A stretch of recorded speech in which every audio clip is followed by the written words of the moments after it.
एक कदम ईश्वर की ओर। निर्वाण प्रकरण उत्तरार्ध 51वां सर्ग। ब्रह्म दृष्टि में कभी भी उत्पन्न नहीं हुआ और आत्म दृष्टि में मिथ्या उत्पन्न जगत तत्व ज्ञान से जिस तरह निवृत्त हो जाता है उस तरह का वर्णन। पहले के सर्ग में एक यह बात कही गई है कि ब्रह्म से पहले उत्पन्न जीव केवल जागृत जीव है। इस विषय में यह शंका होती है, वैसा कहना युक्ति युक्त नहीं है, क्योंकि कूटस्थ अद्वय ब्रह्म पहले जीव भाव धारण कर उत्पन्न हो ही नहीं सकता। ऐसा करने में न तो उसको कोई प्रयोजन है और न कोई बीज है, अपितु काम कर्म आदि की वासनाएं जीव स्वभाव के बाद ही होती है।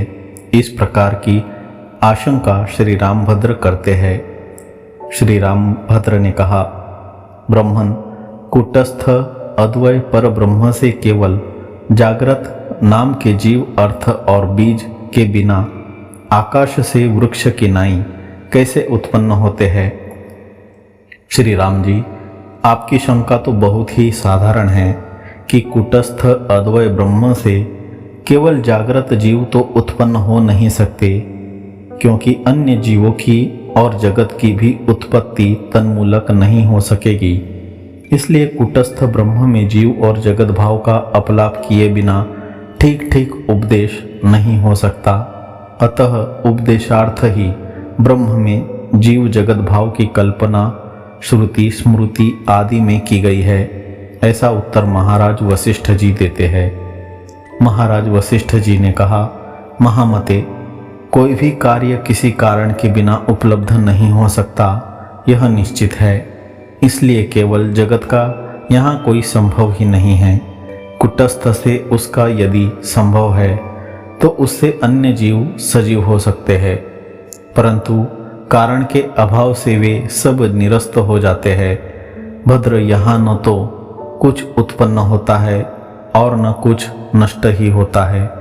केवल उपदेश और उपदेश योग्य वस्तु के लिए शब्दार्थ की एकमात्र कल्पना की गई है।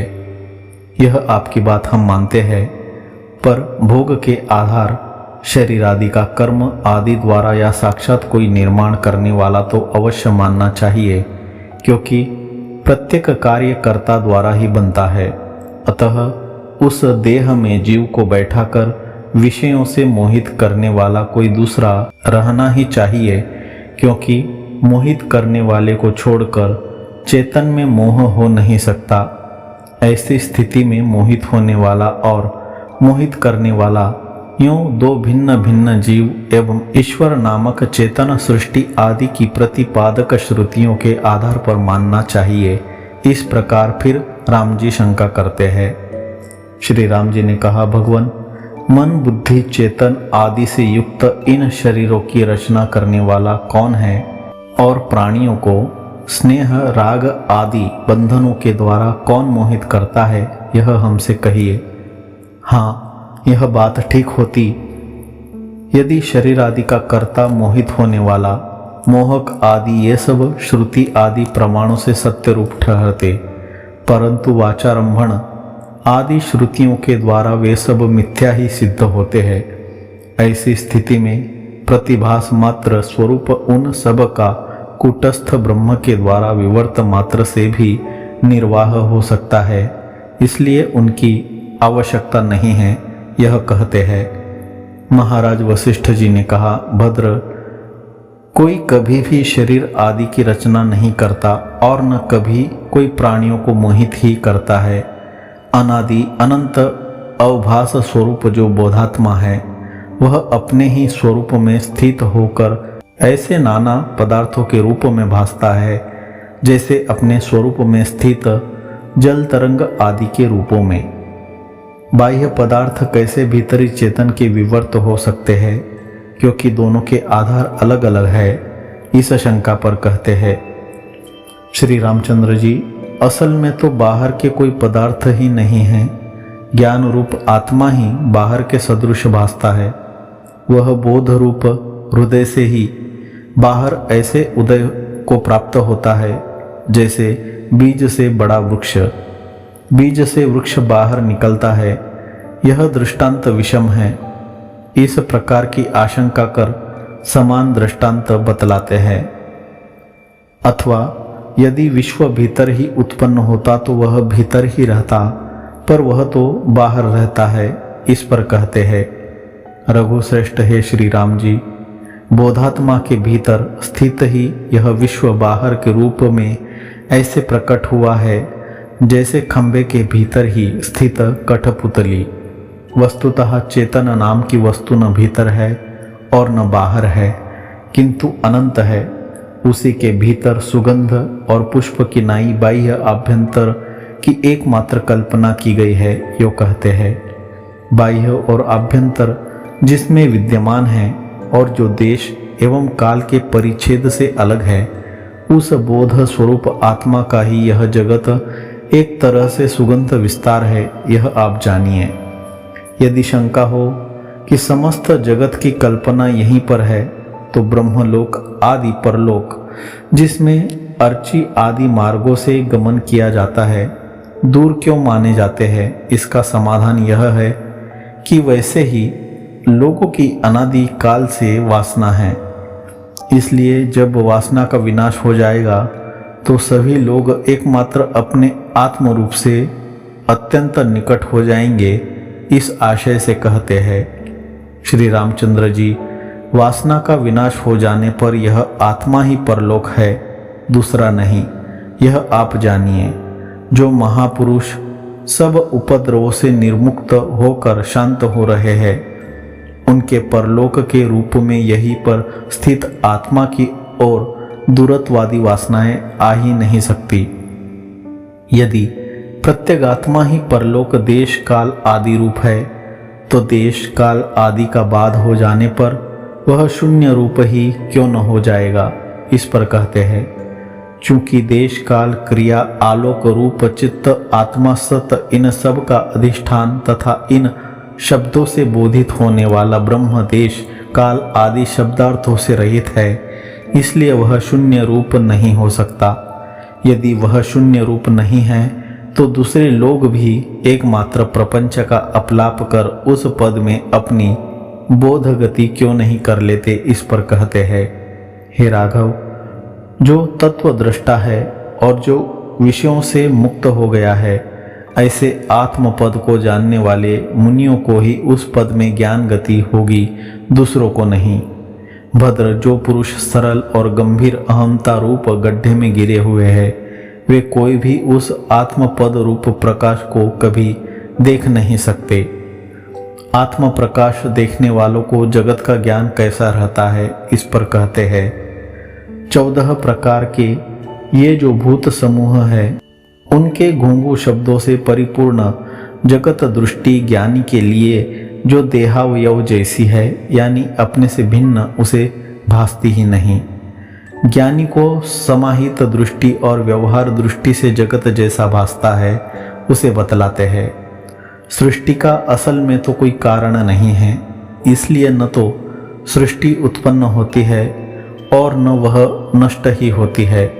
यह ज्ञान ज्ञानी को समाहित दृष्टि से है, और व्यवहार दृष्टि से तो जैसा कारण का स्वरूप होगा वैसा ही कार्य भी होगा, यानी जैसा कारण कल्पित अतएव मिथ्या है, वैसा उससे जनित कार्य भी कल्पित और मिथ्या है। ऐसा ज्ञान व्यवहार दृष्टि से भी उसे रहता है। यदि कारण में कार्य की स्थिति होगी तो उसकी कारणता ही कैसी, क्योंकि वह तो कार्य रूप ही ज्ञान होता है। अतः कार्य और कारण दोनों ही असत है, क्योंकि दोनों का ही अलग अलग ज्ञान नहीं हो सकता। प्रशांत महासमुद्र में जैसे तरंग भंवर आदि स्थित है, वैसे ही क्षोभ शून्य पर ब्रह्म में ये सब आपके बाह्य जगत और भीतर के चित्त आदि स्थित है। जैसे अपने भीतर अनेक बर्तनों को रखने वाला एक ही मिट्टी का पिंड रहता है, ठीक वैसे ही अनेक ब्रह्मांडों को अपने उदर में रखने वाला सबका स्वरूपभूत निर्मल ब्रह्म भी एक पिंड ही है। जैसे अपने भीतर कटक कुंडल आदि आकारों से युक्त तथा नाना बर्तनों का स्वरूपभूत सुवर्ण स्थित है, वैसे ही सुवर्ण रूप ब्रह्म स्थित है। पिंड दशा में घट पिंड रूप और घट दशा में पिंड घट रूप है। यूँ घट के स्वरूप वेत्ताओं को जैसे एक का ही व्यवस्थित ज्ञान होता है, वैसे ही प्रपंच में भी स्वप्न दशा में जागृत स्वप्नादि रूप और जागृत काल में स्वप्न जागृत रूप व्यवस्थित जगत के एक रूप का ही तत्वज्ञों को ज्ञान होता है।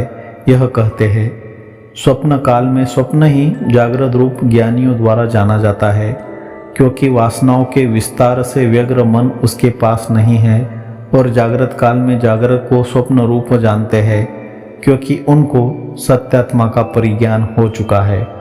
जागृत दशा में यदि हम लोग यह विचार करें कि यह जगत केवल चित्त रूप ही है, तो वह स्वप्न तुल्य ही बन जाएगा। इसी वास्तविकता को लेकर ज्ञानी की सृष्टि को उसके शरीर के अवयवों की उपमा दी गई है। यो उपसंहार करते हुए तत्व ज्ञान हो जाने पर उसका भी समूल बाध हो जाता है। यह कहते हैं भद्र, वास्तव में मृग तृष्णा के जल के सदृश असद्रूप से स्थित तथा विचार से विकल किया गया यह जागृत जगत केवल चित्त रूप यदि समझ लिया जाता है, तो फिर वह स्वप्न रूप बन जाता है। सम्यक ज्ञान से यानी आत्मा के सत्य ज्ञान से देह रूप के साथ ये सब भूत ज्ञानी के पिंड को समूल ऐसे छोड़ देते हैं, जैसे वर्षा काल के जाने पर मेघ जैसे विनाश की ओर उन्मुख हुआ मेघ तत्काल ही गगन रूप बन जाता है, वैसे ही आत्मज्ञान से यह अहंकार सहित जगत शांत हो जाता है, यानी तत्काल आत्म रूप बन जाता है। शरत काल के मेघ के सदृश चारों ओर से छिन्न भिन्न हुआ मृग तृष्णा जल के सदृश मिथ्या प्रतीयमान तथा बार बार स्पर्श आदि से जाना गया भी जगत आत्मज्ञान से तत्काल जल जाता है। जैसे धधक रही अग्नि में विलीन सोना, घी और ईंधन एक रूप बन जाता है, वैसे ही विज्ञान काल में भी जगत चित्त दृष्टा आदि सब एक रूप बन जाते हैं। तीनों जगत में जो एक प्रकार का रूप कल्पित किया गया है, वह तत्व ज्ञान से धीरे धीरे ऐसे विलीन होता जाता है, जैसे घर में समझाए गए बालक का वृक्षादि में से पिशाच ज्ञान धीरे धीरे विलीन होता जाता है। अग्नि आदि कारण जब तक लाख के पास रहते हैं, तब तक ही उसमें कठिनता का विलय रहता है। यदि अग्नि आदि पास में रहते तो कठिनता का विलय भी हट जाता है। क्या इसी तरह का यज्ञ जगत विलय तत्व ज्ञान से होता है? यदि ऐसा विलय हुआ तो निमित्त के हट जाने पर फिर जगत ज्यों का त्यों बना रहेगा। ऐसी आशंका पर कहते हैं कि तत्व ज्ञान असत पक्ष का विरोधी होने के कारण उससे हुआ विलय फिर लौटकर नहीं आता, जैसे कि शुक्ति के तत्व ज्ञान से बाधित शुक्ति रूप ज्ञान फिर नहीं होता। इस आशय से कहते हैं देश काल और वस्तु की परिच्छिन्नता अर्थात स्वल्प रूपता से रहित साक्षी चेतन में किसी कारण के बिना ही जगत संकल्प कारक चित्त अज्ञान आदि भासते हैं। अतः साक्षी चेतन में रूपादि का अवसर ही कैसे? इन सब बातों से निष्कर्ष यह निकला कि मिथ्याभूत जगत चित्त आदि के रूप में मिथ्या अज्ञान ही नृत्य करता है। यह कहते हैं साक्षी चेतन के अज्ञान से ही यह जगत और चित्त उत्पन्न हुआ है। ज्ञान से जब अज्ञान नष्ट हो गया, तब निर्मल चेतन में जगत आदि स्वरूपों का अस्तित्व ही क्या रहा। इससे पहले की बात सिद्ध हो गई कि जागृत प्रपंच ही स्वप्न दशा में अपनी स्थूलता छोड़कर सूक्ष्म प्रपंच रूप बन जाता है, और स्वप्न भ्रांति ही चिरकाल के अभ्यास से घनीभूत होकर जागृत रूप बन जाती है। यह कहते हैं स्वप्न के अवभास से जागृत प्रपंच अपनी कठिनता छोड़ देता है और ऐसे अत्यंत नरम अर्थात सूक्ष्म हो जाता है, जैसे कि अग्नि से पिघला हुआ सुवर्ण। देश काल रूपों निमित्त के बिना जागृत स्वप्न का निर्माण कर यथास्थित बोध रूप साक्षी चेतन ही घन स्वरूप जगदाकार सा सुवर्ण के सदृश बन जाता है। शरत काल के क्षीण हो जाने पर जैसे जल स्वल्प हो जाता है, वैसे ही स्वप्न के सदृश अत्यंत तुच्छ जागृत वस्तु के उक्त विचार से क्षीण हो जाने पर भोग का अनुराग भी स्वल्प हो जाता है। दृश्य वस्तुओं की कांति जब अत्यंत तुच्छ रूप भासने लग जाती है, तब उनकी स्थिति होने पर भी विवेकी को वे अच्छी नहीं लगती, क्योंकि वह स्वप्न के सदृश उन्हें मिथ्या ही समझता है। आत्म सुख से अत्यंत तृप्त होने के कारण ज्ञानी भी विषयों का आदर नहीं करता। यह कहते हैं, कहाँ अपनी आत्मा में विश्रांति और कहाँ यह विषयों का परिज्ञान। यदि ज्ञानी को भी विषय भले प्रतीत होने लगे तो सुषुप्त और जागृत की एकता और मूढ़ और तत्वज्ञ की एकता हो जाएगी, यानी दोनों में कोई पार्थक्य ही नहीं रह जाएगा।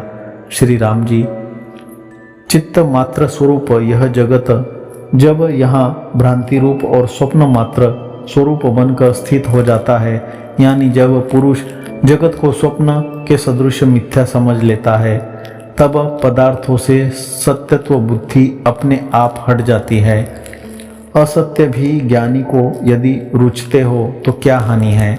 इस पर कहते हैं, हे महामते, समीप में स्थित पुरुषों द्वारा असत्य रूप से देखे गए मृग तृष्णा जल आदि क्या किसी को भी रुचते हैं, अर्थात वे किसी ज्ञानी को किसी तरह भी अच्छे नहीं लगते। जगत में सत्यत्व बुद्धि के विलीन हो जाने पर शांत बुद्धि ज्ञानी जगत को अपिंडात्मक आकाश रूप देखता है, जो कि वातायन में प्रविष्ट हुए दीप किरणों की प्रभा के सदृश प्रकाशमान भी है। केवल चित्त के ही विलास स्वरूप स्वप्नात्मक फूल माला चंदन आदि की भोग भावना जागृत पुरुष की निकल जाती है, क्योंकि वस्तुतः उसने उन पदार्थों को शून्य रूप जान लिया है। हे श्री राम जी, जिसको अवस्तु रूप समझ लिया, फिर उसकी ग्राह्यता कैसी। भला ऐसा कौन पुरुष है जो स्वप्न जानकर भी स्वप्न सुवर्ण को लेने के लिए उसकी ओर दौड़ता हो। भद्र, स्वप्न के सदृश दृश्य पदार्थों को जब जान लिया जाता है, तब उससे मनुष्य का प्रेम निकल जाता है और दृष्टा दृश्य की अवस्थाओं के दोष से जनित बड़ी भारी गांठ है, वह विच्छिन्न हो जाती है। इसकी निवृत्ति हो जाने पर यह कैसे स्थित रहता है, यह कहते हैं। दृश्य पदार्थ जिसको नीरस हो गए हैं, या बंधु आदि में जिसको प्रेम नहीं रह गया है, जिसकी मनन शक्ति शांत हो गई है, जिसका अहंकार चला गया है, जो तत्व विद्या से परिपूर्ण वितराग प्रयास रहित और निर्मल बुद्धि हो चुका है, वह सदा शांत ही रहता है। दीप की शिखा जब नष्ट हो जाती है, तब उसकी किरणें जैसे नष्ट हो जाती है, वैसे ही जब रस निरस रूप बन जाता है, तब ज्ञानी की वासना नष्ट हो जाती है। ज्ञान से पूर्व गंधर्व नगर के सदृश प्रतीत हो रहा संपूर्ण जगत तत्व ज्ञान से दीपक की किरणों के सदृश एकमात्र प्रकाश रूप एवं सघन होकर आकाश के सदृश भासने लगता है। तब सप्तम भूमिका की स्थिति से वह किस तरह का होता है, इसे बतलाते हैं।